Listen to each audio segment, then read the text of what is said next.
বাহরাইনের বৃহত্তম তেল শোধনাগারে ড্রোন হামলা চালিয়েছে ইরান। এতে ওই শোধনাগারটির ব্যাপক ক্ষয়ক্ষতি হয়েছে। সোমবার ভোরের দিকে সিট্রা দ্বীপে অবস্থিত তেল শোধনাগারে আঘাত হানে বিস্ফোরকবাহী একটি ড্রোন।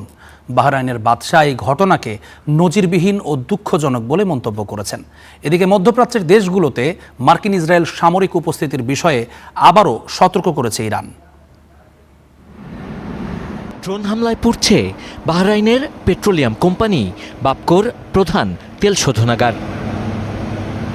এটি বাহরাইনের জ্বালানি খাতের সবচেয়ে গুরুত্বপূর্ণ প্রতিষ্ঠান। হামলার পর বাপকো এনার্জিস নামের প্রতিষ্ঠানটি জানায় পরিস্থিতি তাদের নিয়ন্ত্রণের বাইরে চলে গেছে।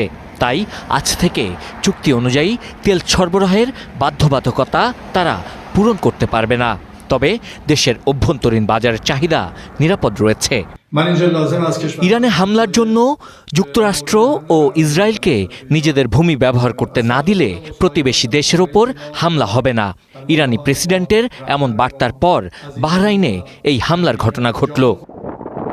এই হামলাকে নজিরবিহীন, অগ্রহণযোগ্য ও অত্যন্ত দুঃখজনক বলছেন দেশটির বাদশাহ।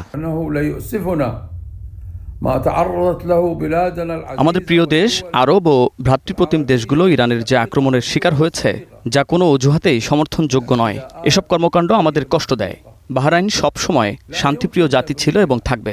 চ্যালেঞ্জ সত্ত্বেও আল্লাহর সাহায্যে বাহরাইন তার প্রজ্ঞা ও সংযমের নীতিতে অবিচল থাকবে।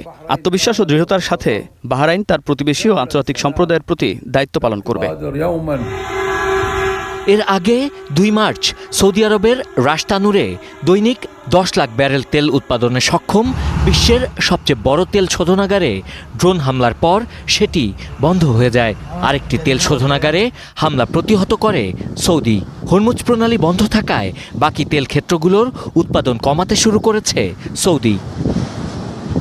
কুয়েত, কাতার ও সংযুক্ত আরব আমিরাতে জ্বালানি স্থাপনা লক্ষ্য করেও হামলার চেষ্টা হয়েছে বলে জানিয়েছে দেশগুলো। এদিকে প্রতিবেশী দেশগুলোর ওপর ইরানের অব্যাহত হামলার ব্যাখ্যা দিয়েছেন ইরানের পররাষ্ট্র মন্ত্রণালয়ের মুখপাত্র ইসমাইল বাঘাই।